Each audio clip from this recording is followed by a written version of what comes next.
got? 60%.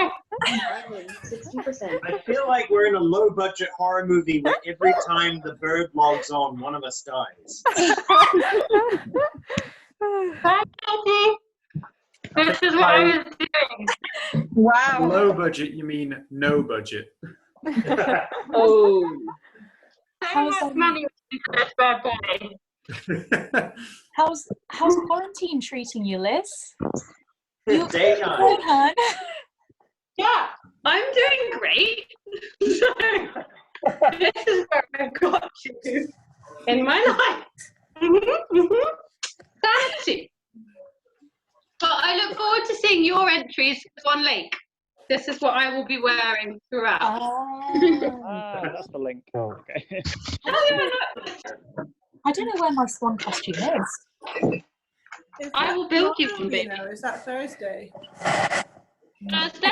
Thursday is Swan Lake, isn't it? Like the watch party. Yeah, Thursday is Swan Lake. I don't know who's organising it.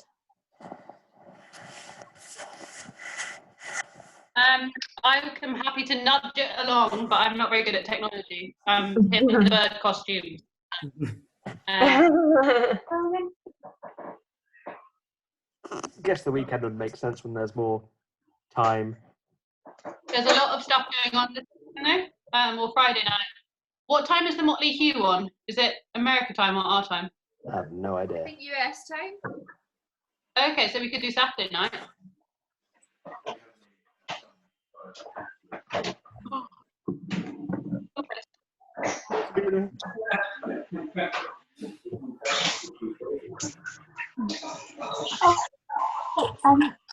That's okay. What time, if you do it on Saturday night, Liz, Yeah? if you do it on Saturday night, what time would you be starting? I don't know. We don't have a time yet because the discussion was doing it on Wednesday or Thursday. Okay. So Definitely before story time. No one wants to miss story time. Well, because it's the big finale on Saturday. I think we're going to finish it on Saturday. maybe let's do Saturday like early evening then. Yeah. Ballet and then story time. It is 2 hours long. Yeah. This one, like. I'll stick a comment on and we can get a discussion on. So what, like 6 o'clock ballet and then dinner break and then stories? Yeah. Y'all are going to be emotional messes if you watch the podcast and then go straight into the finale of this bad boy. You're going to be I always want for my Saturday nights and to be an emotional mess.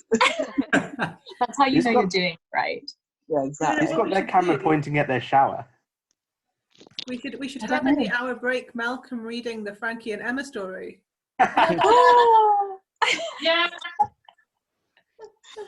Which will bring us back to reality. Story in installments as people write them. Who's going to write the next installment? We can't let this die. I'm too excited. It won't die. I had too much fun writing that. I loved yours, Zach. I've not written fiction in like 10 years and it was great. It was so good. So good. Really impressed. And like genuinely. Yeah, we're all very talented. It's not too weird. Hmm? It's got too weird. I don't think I can keep up with the weird. I could have written an earlier chapter. Katie, you could bring it back for some emotional heart and grounding. Yeah, that's true. We need some character work. I just went weird because I've been reading Hitchhiker's Guide. So is it story time? Word document if you want to read it. 9:05. Story time. Oh, story time. God, yeah, I forgot we weren't just here to hang out. So 9:05. Do we reckon everyone's here? Everyone's here who wants to be here? I was just like powered through the last one and I think it's just coming up in like 1 minute. No problem. Thank you. We can hang on for Neville. There are many tears happening at the moment, I think. Aww. Will do. You can send it in yourselves in a minute. That is a cracking head. Banging. Mm. Oh, is Janelle here? Yeah. Yeah. Hey. Are you here? Where are you? She Hang has on a minute, let me put my camera on. Hi, Janelle. Hello. How are you doing, sweetie? Good, not too bad. I've got my my food on already, so I've got my burger and chips, and then I've got my chocolate for breakfast, and I got my hot chocolate as well. God. You God, ain't Very gonna you showing us all up. All prep. Hi, Oh, it's so Fiona. nice to see you. Hi, Eunice. Hi, Lisa. Hi. Hi, everybody. Right. Where's Jen? Do we have a... Hey. Hello? Hi, Ben. Hello? Hi, it's Ben. Hi, Hi. Ben. Hi, So much sweetie. better. Hi. Hi. Oh, and we have a Neville. Good to see you. Where's the gallery? I'm gonna get it this time. Right. Story. Right. Are we all here? Yes, thank you for waiting. Are we all ready? Yeah. Okay. Before we get started, slight content warning for this section. I've just had a little look ahead, and there's a bit of fairly kind of characteristic but not very nice sort of misogyny and threat. So just so everyone is aware, that is going to happen. But spoilers, I'm pretty sure everyone is going to get their comeuppance. So you have been warned. Right, let's find, where did we get up to? Oh, it's exciting. We're going to have a lot of preamble on this recording because I hit record when Liz had her swan mask on. I'm so glad you did that. That's all the best bit though, listening back. Yeah. But then it's gonna be a spoiler for when we do the actual watch party. Hmm? It's gonna be a spoiler for when we do the watch party. Yeah, that's true. It was a sneak preview. Yeah. Right. Okay. Cool. Here we go. Right.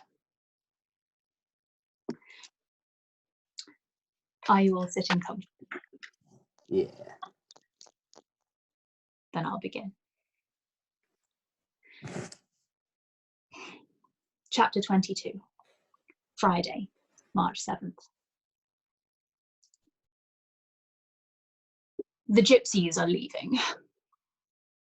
I walked by Les Maraudes early this morning and they were making ready, stacking their fishing pots and taking in their interminable lines of washing. Some left last night in darkness. I heard the sounds of their whistles and air horns like a final defiance, most superstitiously awaiting first light. It was just after 7 when I passed. In the pale grey-green of the dawn, they looked like war refugees, white-faced, sullenly tying the last remains of their floating circus into bundles. What was garish and magical tawdry last night is now merely drab, scorched of its glamour. A smell of burning and oil hangs in the mist.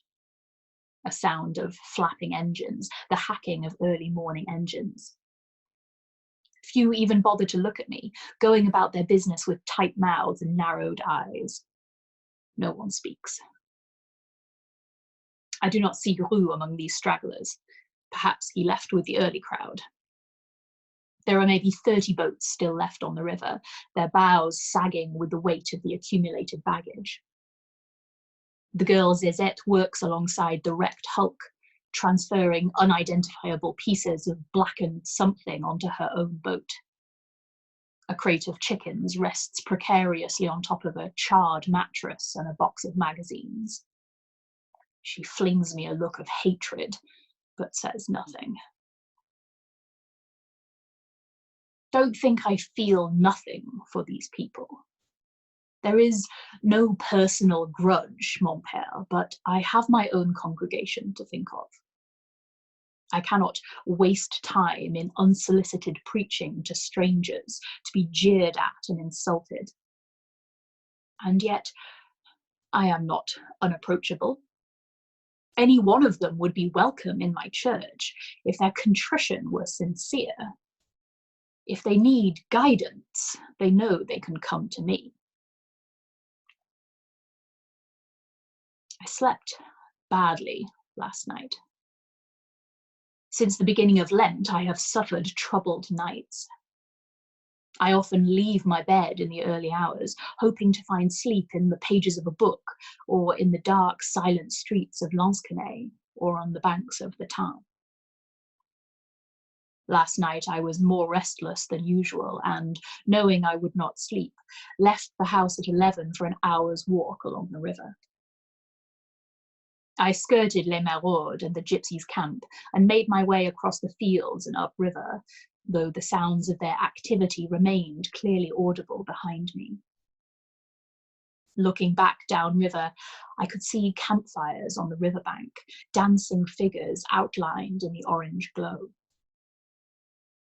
Looking at my watch, I realized I had been walking for almost an hour, and I turned to retrace my steps. I had not intended to pass through Les Maraudes, but to walk across the fields once more would add half an hour onto my journey home, and I was feeling dull and dizzy with fatigue. Worse, the combination of cold air and sleeplessness had awoken in me an acute feeling of hunger, which I already knew would be inadequately broken by my early morning collation, coffee and bread. It was for this reason that I made my way to Les Maraudes, père, my thick boots sinking deep into the clay of the banking and my breath glowing with the light of their fires. I was soon close enough to distinguish what was going on. A kind of party was underway. I saw lanterns, candles stuck onto the sides of the barks, giving the carnival scene a strangely devotional look. A scent of wood smoke and something tantalizing which might be grilling sardines. Beneath that, the sharp, bitter scent of Vian Rocher's chocolate wafted across the river. I should have known she would be there. But for her, the gypsies would have left long ago. I could see her on the jetty below Armand Voisin's house, her long red coat and loose hair giving her an oddly pagan look among the flames.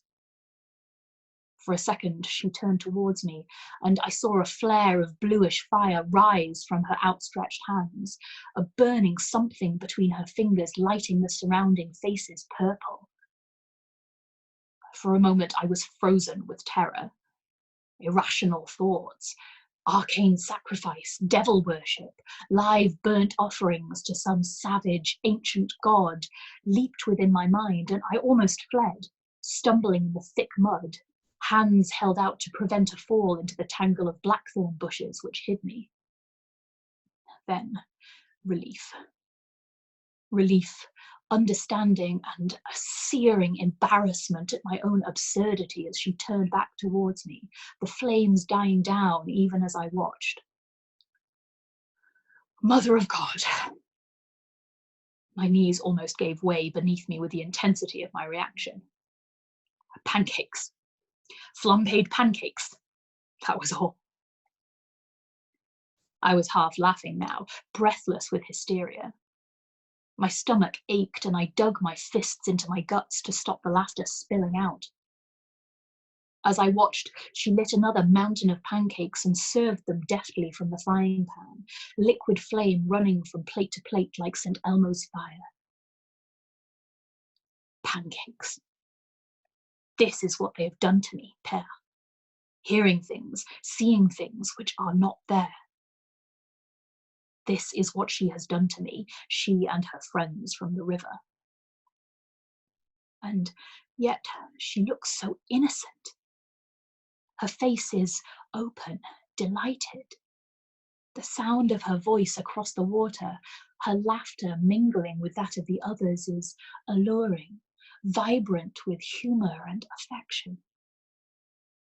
I find myself wondering what my own voice would sound like amongst those others. My own laughter meshed with hers, and the night is suddenly very lonely, very cold, very empty. If only I could, I thought, walk out from my hiding place and join them, eat, drink. Suddenly the thought of food was a delirious imperative, my mouth filling enviously. To gorge myself on pancakes, to warm myself by the brazier and the light from her golden skin. Is this temptation, Père? I tell myself that I resisted it, that my inner strength defeated it, that my prayer, please, oh please, oh please, oh please, was one of deliverance, not of desire. Did you feel this too? Did you pray? And when you succumbed that day in the chancery, was it the pleasure as bright and warm as a gypsy's campfire? Or was it with a brittle sob of exhaustion, a final unheard cry in the darkness? I should not have blamed you. One man, even a priest, cannot hold back the tide forever. And I was too young to know the loneliness of temptation, the sour taste of envy. I was very young, Père. I looked up to you. It was less the nature of the act, or even with whom you performed it, than the simple fact that you were capable of sin. Even you, Père. And knowing that, I realized that nothing was safe. No one. Not even myself. I do not know how long I watched, Père. Too long, for when I moved at last, my hands and feet were without sensation. I saw Roux among the gathering, and his friends Blanche and Zézette, Armand Voisin, Luc Clermont, Narcisse, the Arab, Guillaume Duplessis, the tattooed girl, the fat woman with the green headscarf. Even the children, mainly river children, but some like Jeannot Drew and, of course, Anouk Crochet were there. Some almost asleep, some dancing by the river's edge or eating sausages wrapped in thick barley pancakes or drinking hot lemonade laced with ginger. My sense of smell seemed preternaturally enhanced so that I could almost taste every dish. The fish grilled in the ashes of the brazier, the roasted goat's cheese, the dark pancakes and the light hot chocolate cake, the confit de canard and the spiced merguez. I could hear Armand's voice among the rest. Her laughter was like that of an overtired child. Sprinkled across the water's edge, the lanterns and candles looked like Christmas lights. At first, I took the cry of alarm for one of amusement. A bright spike of sound, laughter perhaps, or hysteria. For a moment, I thought one of the children had fallen into the water. Then I saw the fire. It was on one of the boats closest to the bank, a little distance away from the revelers. A fallen lantern, maybe, a careless cigarette, a candle dripping burning wax onto a roll of dry canvas. Whatever it was, it spread fast. 1 second it was on the deck of the boat, the next it spilled onto the roof. The flames began the same gauzy blue as the flambéed pancakes, but warmed as they spread, becoming the vivid orange of a burning haystack on a hot August night. The red-haired man, Roux, was the first to react. I suppose it was his boat. The flames had barely time to change colour, and he was on his feet, jumping from one boat to another to reach the fire. One of the women called after him in distress, but he paid no attention. He is surprisingly light on his feet. He crossed 2 other boats in a matter of 30 seconds, yanking at the ropes which bound them together to free them, kicking one untethered bark away from the next and moving on. I saw Vienne Rocher watching with her hands outstretched. The others stood in a silent circle at the jetty. The barks, which had been freed from their mooring, drifted slowly downriver, and the water itself was choppy with their rocking motion. Rue's boat was already beyond salvation, black pieces of airborne debris drifting on a column of heat across the water. In spite of this, I saw him grab a roll of half-charred tarpaulin and try to beat at the flames, but the heat was too intense. A speck of fire adhered to his jeans, another to his shirt. Dropping the tarpaulin, he beat them out with his hands. Another attempt to reach the cabin, one arm shielding his face. I heard him cry out some angry profanity in his thick dialect. Armand was calling to him now, her voice sharp with worry. I called something about petrol and tanks. Fear and elation, clawing so sweetly, nostalgically at my viscera. It was so like that other time. The smell of burning rubber, the full-throated roar of the fire, the reflections. I could almost have believed that I was a boy again, that you were the curé, both of us absolved by some miracle of all responsibility. 10 seconds later, Rue jumped off the burning boat into the water. I saw him swimming back, though the petrol tank did not rupture until several minutes after. And then it was with a dull thumping sound and not the gaudy fireworks which I had expected. For a few minutes, he disappeared from sight, hidden by the strings of flame skating effortlessly across the water. I stood up, no longer afraid of being seen, craning my neck to catch sight of him. I think I prayed. You see, Père, I am not without compassion. I feared for him. Vian Rocher was already in the water, hip deep in the sluggish Tarn with her red coat soaked to the armpits, one hand over her eyes, scanning the river. Beside her, Armand, sounding anxious and old. And when they pulled him dripping onto the jetty, I felt relief so great that my knees buckled and I fell into the mud of the riverbank in an attitude of prayer. But the elation of seeing their camp burning, that was glorious, like a memory of childhood, the joy of secretly watching, of knowing. In my darkness, I felt power, Père. I felt that somehow I had caused it. The fire, the confusion, the man's escape, that somehow by my proximity, I had brought about a reenactment of that distant summer. Not a miracle, nothing so gauche as that, but a sign, surely a sign. I crept home in silence, keeping to the shadows. In the crowd of onlookers, of crying children, angry adults, silent stragglers holding hands before the blazing river like dazed children in some evil fairy tale, one man could easily pass unnoticed. One man, or two. I saw him as I reached the top of the hill. Sweating and grinning, he was red-faced from his exertions, his glasses smeared. The sleeves of his checked shirt were rolled above the elbow, and in the lurid afterglow of the fire, his skin looked hard and red as polished cedar.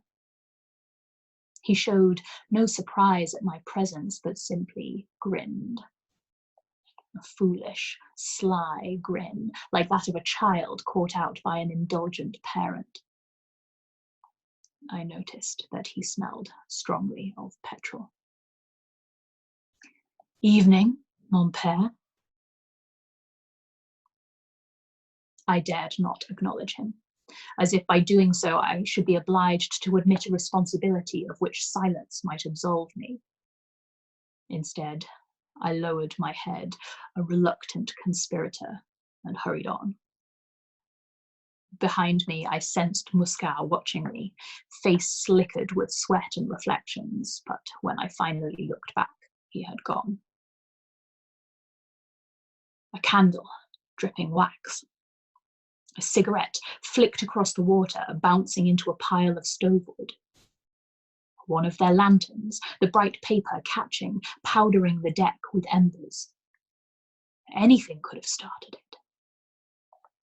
Anything at all.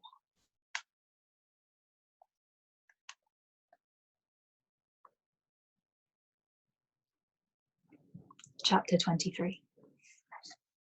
Saturday, March 8th. I called on Armande again this morning. She was sitting in her rocking chair in her low-ceilinged living room, one of her cats lying sprawled across her knees. Since that fire at Les Maraudes, she has looked frail and determined, her round apple face sinking slowly in upon itself, eyes and mouth swallowed by wrinkles. She was wearing a grey house dress over lumpy black stockings, and her hair was lank and unplaited. "They've gone, you noticed." Her voice was flat, almost indifferent. "Not a single boat left on the river." "I know." Walking down the hill into Les Maraudes, I find their absence is still a shock, like the ugly patch of yellowed grass where a circus tent once stood. Only the hulk of Rue's boat remains, a waterlogged carcass a few feet below the surface, blackly visible against the river mud. Blanche and Zezette have moved a little way downriver. They said they'd be back sometime today to see how things were doing. She began to work her long grey hair into her customary plait. Her fingers were stiff and awkward, like sticks. "What about Rue? How is he?" "Angry." As well he might be. He knows the fire was no accident, knows he has no proof, knows that even if he had, it wouldn't help him. Blanche and Zezette offered him a place on their cramped houseboat, but he refused. "The work on Armand's house is still unfinished," he says flatly. "He needs to see to that first." I myself have not spoken to him since the night of the fire. I saw him once, briefly on the riverbank, burning litter left by the travellers. He looked dour and unresponsive, eyes reddened by the smoke, refusing to answer when I addressed him. Some of his hair was burnt away in the fire, and he has chopped the rest spikily short, so that now he looks like a newly struck match. What is he going to do now? Armande shrugged. "I'm not sure. I think he's been sleeping in one of the derelict houses down the road. Last night I left him some food on the doorstep, and this morning it had gone. I already offered him money, but he won't take it."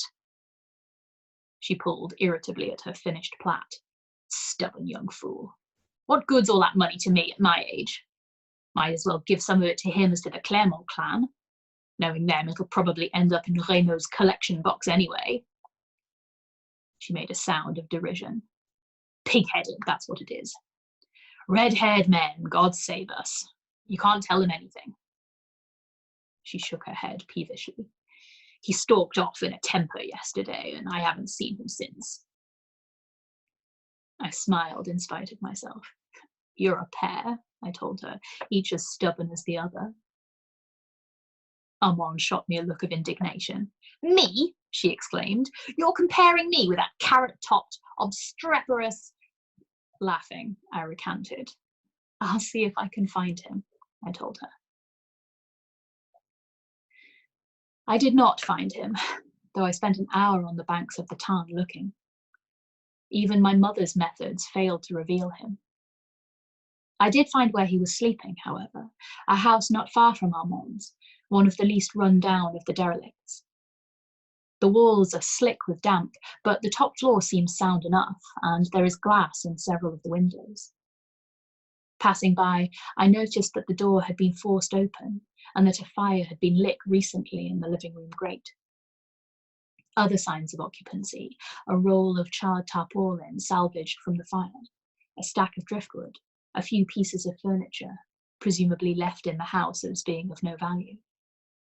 I called Rue's name, but there was no answer. By 8:30, I had to open La Praline, so I abandoned the search. Roux would emerge when he wanted to. Guillaume was waiting outside the shop when I arrived, although the door was unlocked. You should have gone inside to wait for me, I told him. Oh no. His face was gravely mocking. That would have been taking a liberty. Live dangerously, I advised him, laughing. Come in and try some of my new religieuses. He still seems diminished since Charlie's death, shrunken to less than his size, his young old face impish and wizened with grief. But he has retained his humour, a wistful, mocking quality which saves him from self-pity. This morning he was full of what had happened to the river gypsies. Not a word from Curé Reynaud at Mass this morning, he declared as he poured chocolate from the silver pot. Not today or yesterday. Not a single word. I admitted that, given Reynaud's interest in the travelling community, this silence was unusual. Perhaps he knows something he can't tell, Guillaume suggested. You know, the secret of the confessional. He has seen Roux, he tells me, talking to Narcisse outside his nurseries. Perhaps he can offer Roux a job. I hope so. He often takes on occasional labourers, you know, said Guillaume. He's a widower. He never had children. There's no one to manage the farm except a nephew in Marseille. And he doesn't mind who he takes on in the summer when it gets busy. As long as they're reliable, it doesn't matter whether they go to church or not. Guillaume gave a little smile, as he does when he is about to say something he considers daring. I sometimes wonder, he said reflectively, whether Narcisse isn't a better Christian in the purest sense than me or Georges Clément, or even Curé Reynaud. He took a mouthful of his chocolate. I mean, at least Narcisse helps, he said seriously. He gives work to people who need the money. He lets gypsies camp on his land. Everyone knows he was sleeping with his housekeeper for all those years, and he never bothers with church except as a means of seeing his customers. But at least he helps. I uncovered the dish of religieuse and put one on his plate. I don't think there is such a thing as a good or bad Christian, I told him. Only good or bad people. He nodded and took the little round pastry between finger and thumb. Maybe. A long pause. I poured a glass for myself with noisette liqueur and hazelnut chips. The smell is warm and intoxicating, like that of a woodpile in the late autumn sun. Guillaume ate his religieuse with careful enjoyment, dabbing the crumbs from the plate with a moistened forefinger. In that case, the things I've believed all my life about sin and redemption and the mortification of the body, you'd say none of those things mean anything, wouldn't you? I smiled at his seriousness. I'd say you've been talking to Armand, I said gently. And I'd also say that you and she are entitled to your beliefs, as long as they make you happy. Oh. He watched me warily, as if I were about to sprout horns. And what, if it isn't an impertinent question, what do you believe? Magic carpet rides, rune magic, Alibaba and visions of the Holy Mother, astral travel and the future in the dregs of a glass of red wine. Florida, Disneyland, the Everglades. What about it, chérie? What about it, huh? Buddha, Frodo's journey into Mordor, the transubstantiation of the sacrament. Dorothy and Toto, the Easter Bunny, space aliens, the thing in the closet, the resurrection and the life at the turn of a card. I've believed them all at one time or another, or pretended to, or pretended not to. Whatever you like, Mother, whatever makes you happy. And now, what do I believe right now? I believe that being happy is the only important thing, I told him at last. Happiness. Simple as a glass of chocolate or tortuous as the heart. Bitter, sweet, alive. In the afternoon, Josephine came. Anouk was back from school and ran off almost at once to play in Les Maraudes, wrapped tightly in her red anorak and with strict instructions to run back if it began to rain. The air smells sharp as new-cut wood, slicing low and sly round the angles of buildings. Josephine was wearing her coat buttoned to the neck, her red beret and a new red scarf which fluttered wildly in her face. She walked into the shop with a defiant look of assurance, and for a moment she was a radiant, striking woman, cheeks flushed and eyes sparkling with the wind. Then the illusion dispersed and she was herself once more, hands digging fiercely into her pockets and head lowered as if to headbutt some unknown aggressor. She pulled off her beret, revealing wildly tousled hair and a new, fresh welt across her forehead. She looked both terrified and euphoric. "I've done it," she declared recklessly. "Vianne, I've done it." For a dreadful instant, I was sure she was going to confess to murdering her husband. She had that look, a wild and lovely look of abandon, her lips drawn back over her teeth as if she had bitten into a sour fruit. Fear came from her in alternating hot and cold waves. "I've left Paul," she said. "I've done it at last."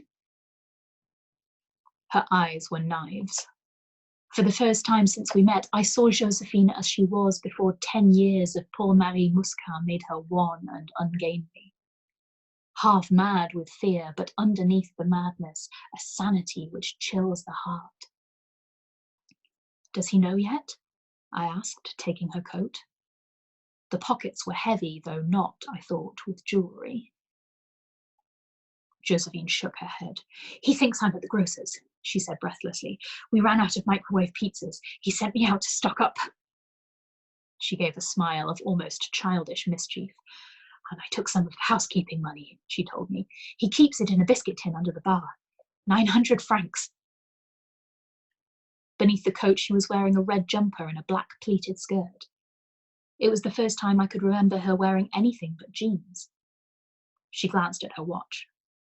"I want a chocolat espresso, please," she said, "and a big bag of almonds." She put the money on the table. "I'll have just enough time before my bus leaves." "Your bus?" I was puzzled. "To where?" "Hagen." Her look was mulish, defensive. "Then I don't know. Marseille, maybe. As far away from him as I can get." She gave me a look of suspicion and surprise. "Don't start saying I shouldn't do it, Vianne. You were the one who encouraged me. I'd never have thought of it if you hadn't given me the idea."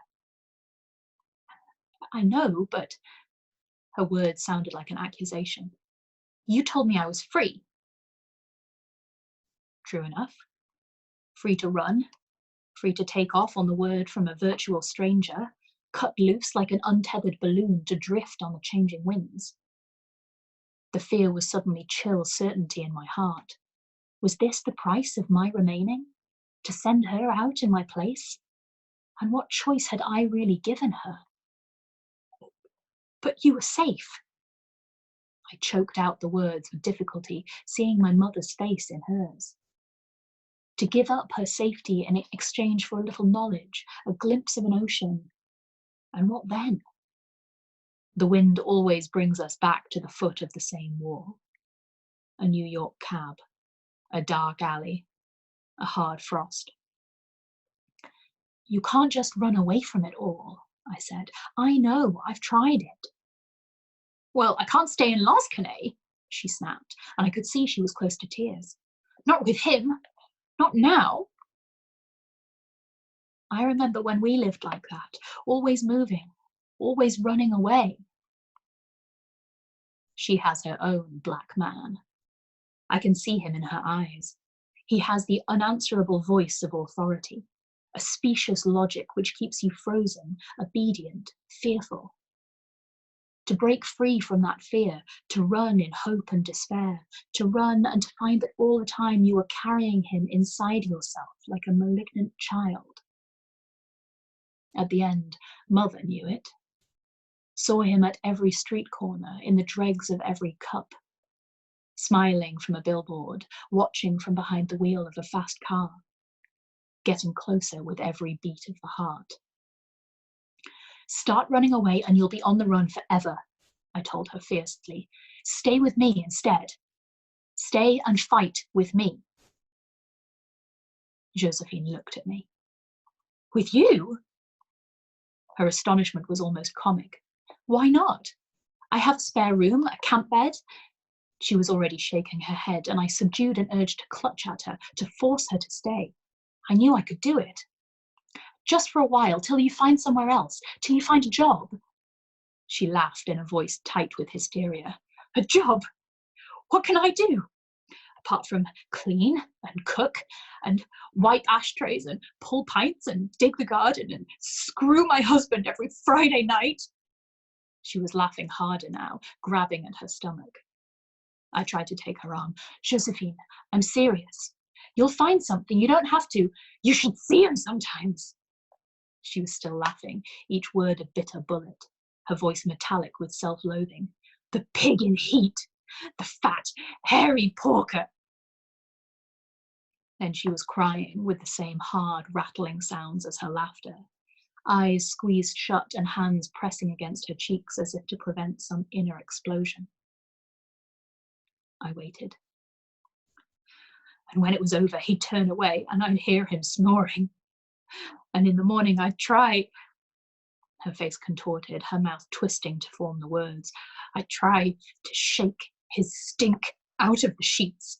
And all the time I'd be thinking, what happened to me? To Josephine Bonnet, who was so bright at the school and used to dream of being a dancer. She turned to me abruptly, her hot face flaring but calm. It sounds stupid, but I used to think there must have been a mistake somewhere. That one day someone was going to come and tell me that it wasn't happening, that this was all some other woman's dream and that none of it could ever have happened to me. I took her hand.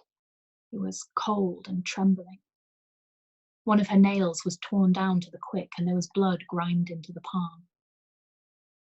The funny thing is, I try to remember what it must have been like loving him, but there's nothing there. It's all a blank, nothing there at all. I remember everything else. The first time he hit me, oh, I remember that. But you'd think that even with Paul Marie, there'd be something to remember. Something to excuse it all that wasted time. She stopped abruptly and looked at her watch. I've talked too much, she said in surprise. I won't have time for any chocolate if I'm going to catch my bus. I looked at her. Have the chocolate instead of the bus, I told her, on the house. I only wish it could have been champagne. I have to go, she said fractiously.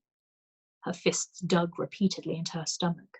Her head dropped like a charging bull's. No, I looked at her. You have to stay here. You have to fight him face to face. Otherwise, you may well never have left him. She returned my look for a moment, half defiant. I can't. There was a desperate note in her voice. I won't be able to. He'll say things. He'll twist everything. You have friends here, I said gently. And even if you don't realize it yet, you're strong. Then Josephine sat down, very deliberately, on one of my red stools, put her face against the counter, and cried silently. I let her. I didn't say it would be okay. I made no effort to comfort her.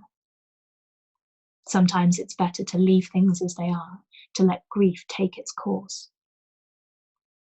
Instead, I went into the kitchen and very slowly prepared the chocolat espresso. By the time I poured it, added cognac and chocolate chips, put the cups onto a yellow tray with a wrapped sugar lump in each saucer, she was calm again. It's a small kind of magic, I know, but it sometimes works. Why did you change your mind? I asked when the cup was half finished. Last time we talked about this, you seemed very sure you weren't going to leave, Paul. She shrugged, deliberately avoiding meeting my eyes. Was it because he hit you again? This time she looked surprised. Her hand went to her forehead where the broken skin looked angry, inflamed. No. Then why? Her eyes slid from mine again. With her fingertips, she touched the espresso cup as if to test its reality. Nothing. I don't know. Nothing. It is a lie, and a visible one. Automatically, I reach for her thoughts, so open a moment ago. I need to know if I made her do it, if I forced her in spite of my good intentions. But for the moment, her thoughts are formless, smoky. I can see nothing there but darkness. To press her would have been useless. There is a stubborn streak in Josephine which refuses to be hurried. She will tell me in time, if she wants to.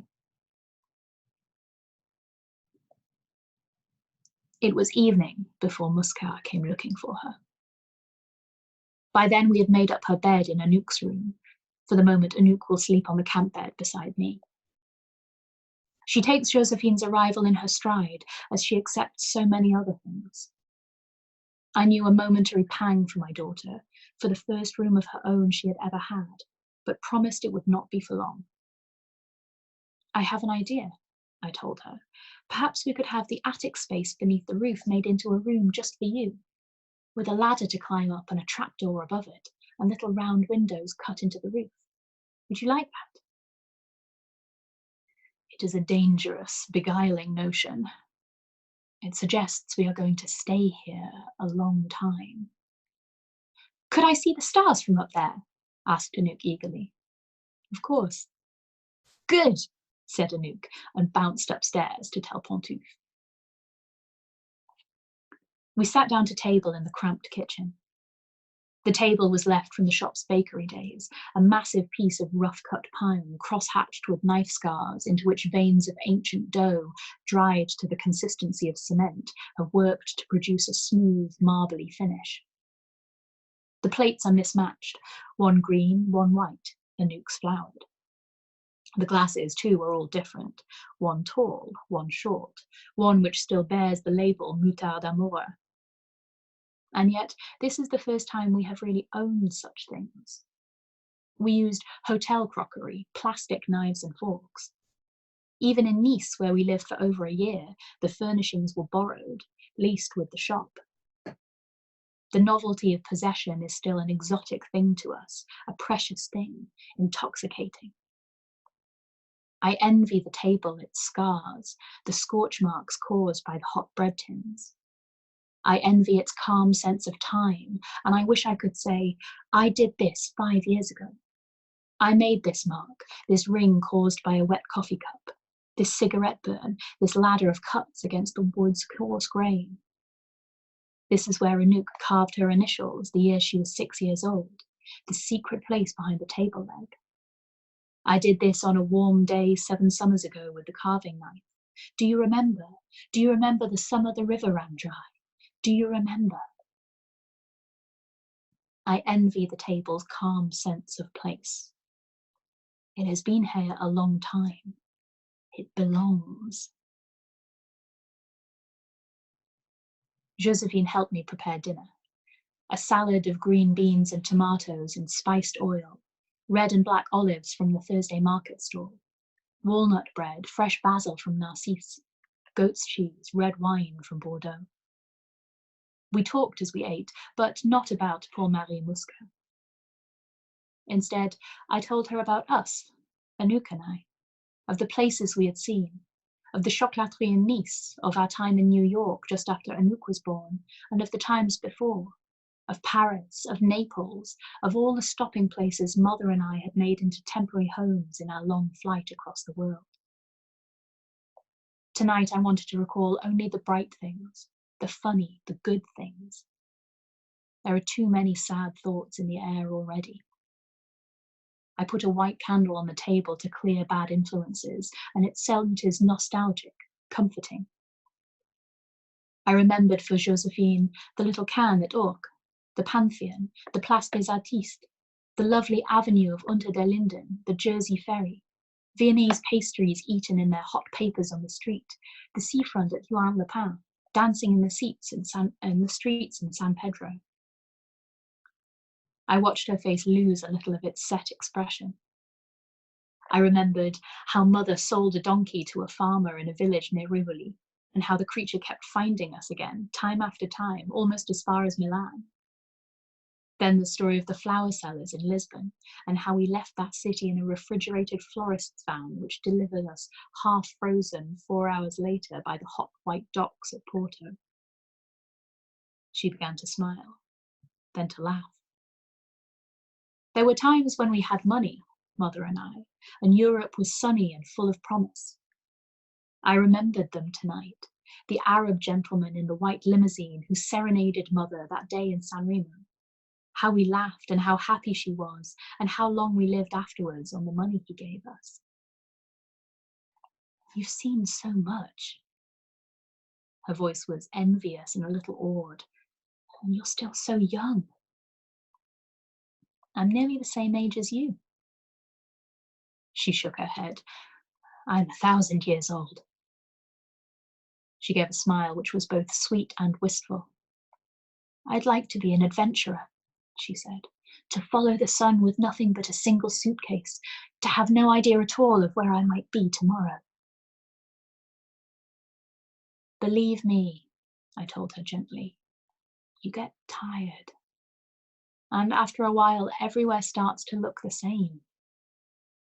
She looked doubtful. Trust me, I said, I mean it. It isn't quite true. Places all have their own characters, and returning to a city where you have lived before is like coming home to an old friend. But the people begin to look the same faces recurring in cities 1,000 miles apart, the same expressions.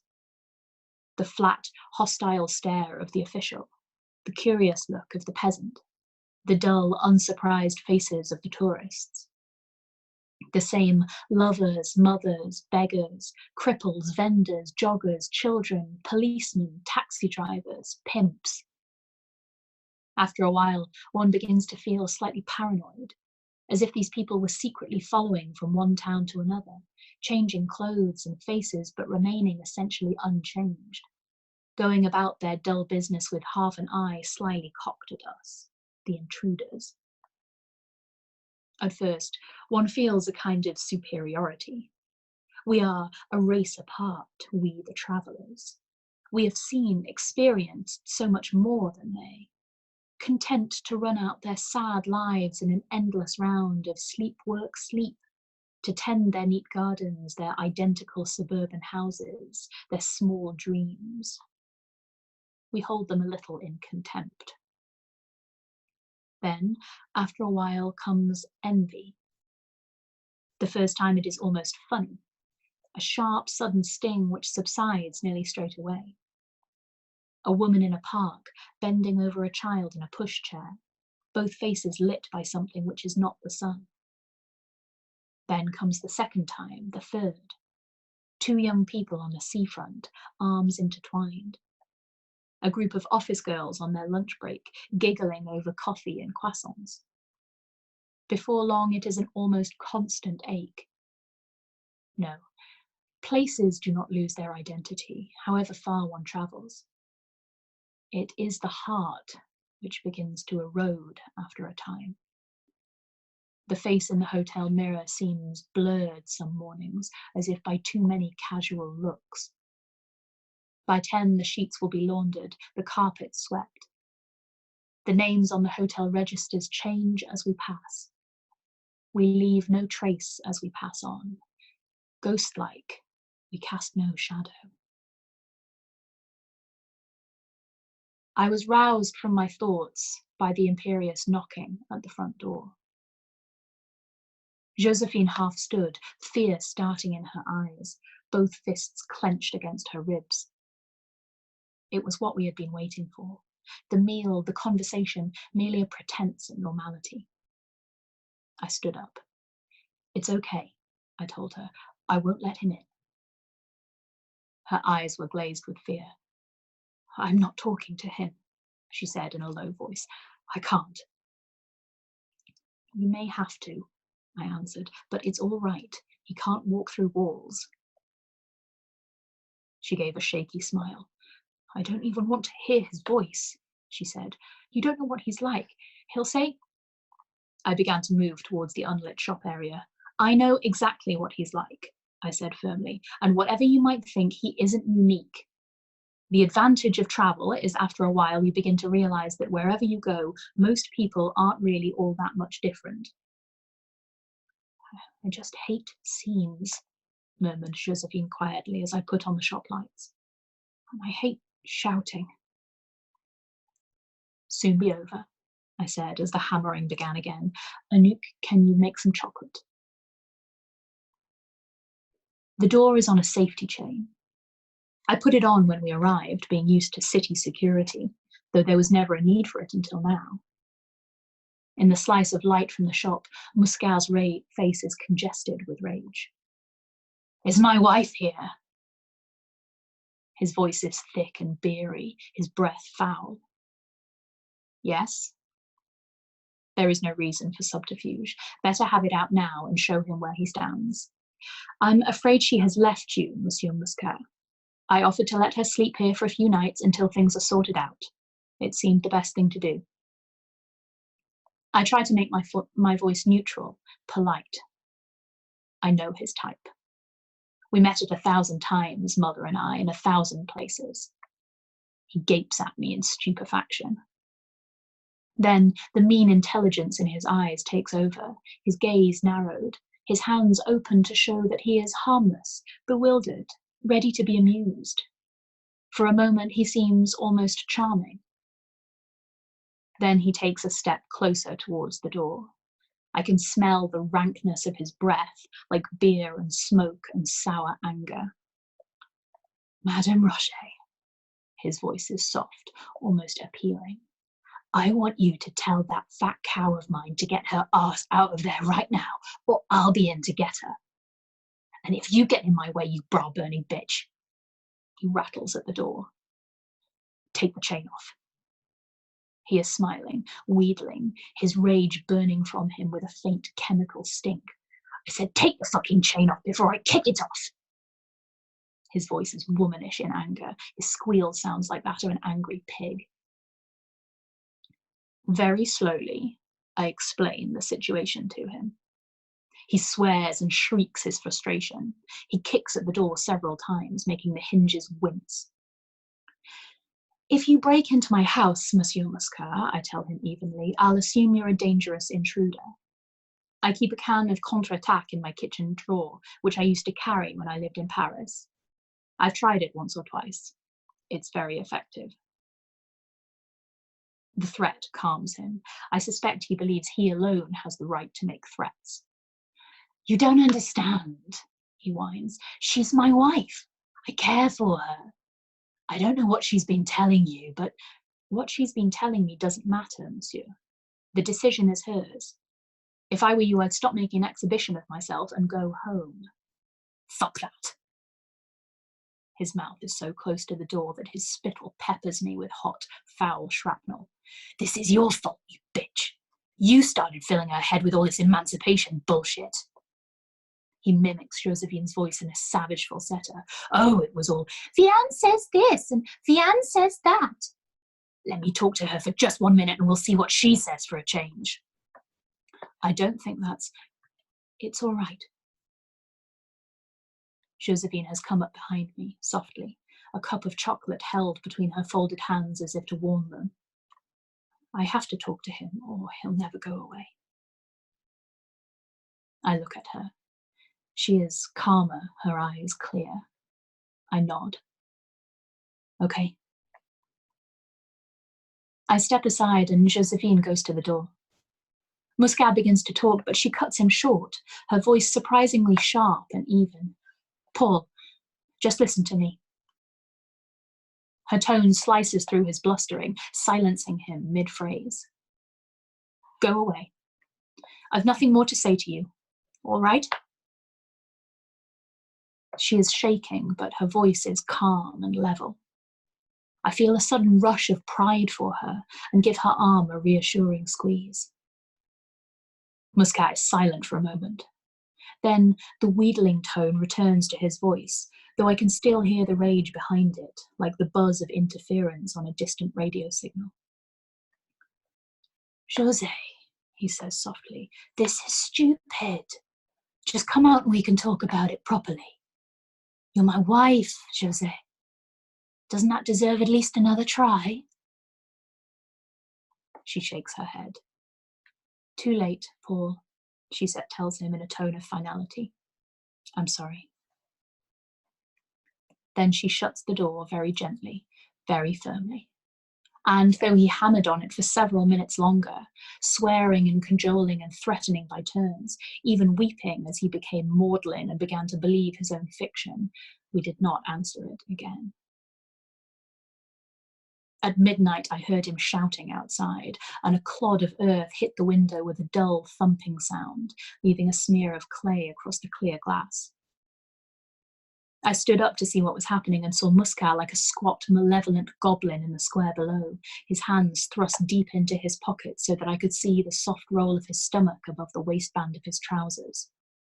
He looked drunk. You can't stay in there forever. I saw a light go on in one of the windows behind him. You'll have to come out sometime. And then, you bitches. And then... Automatically, I forked his ill-wishing back at him with a quick flick of the fingers. Avert. Evil spirit, get thee hence. Another one of Mother's ingrained reflexes. And yet, it is surprising how much more secure I feel now.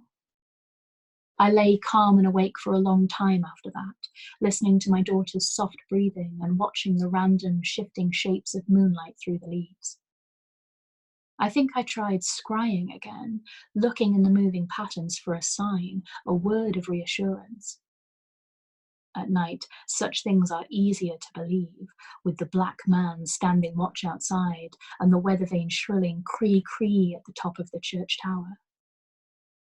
But I saw nothing, felt nothing, and finally fell asleep once more and dreamed of Remo standing at the foot of an old man's hospital bed, with a cross in one hand and a box of matches in the other.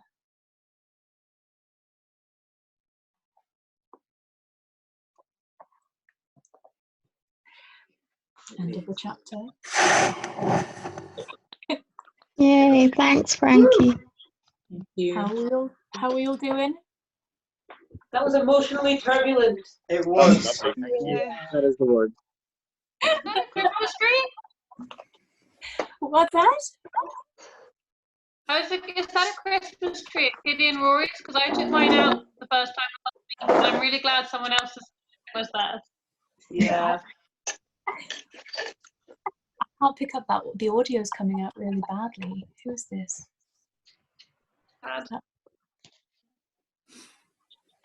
How are we all doing? How are we doing for time? Do people want to stop there, or do people want one more chapter? It's 10:05. How long is What's the that? chapter? Next chapter is 7 pages long. My preference would be to pause there because it seems like a good point, but if people really want to go on, that's okay. I also have interview prep I should be doing, so... I share that sentiment. Same. Yeah? Pause there. Pause here for the night then? I think aiming for about an hour is nice, and we don't want to go too much over it, otherwise things can get away with us. So as much as I'd love more, I'd say let's leave it there. Perfect. Also, we don't want to tire you out, Frankie. Yeah. Yeah. I mean, we do, but not doing reading. Waste of a Frankie. Okay. Love you.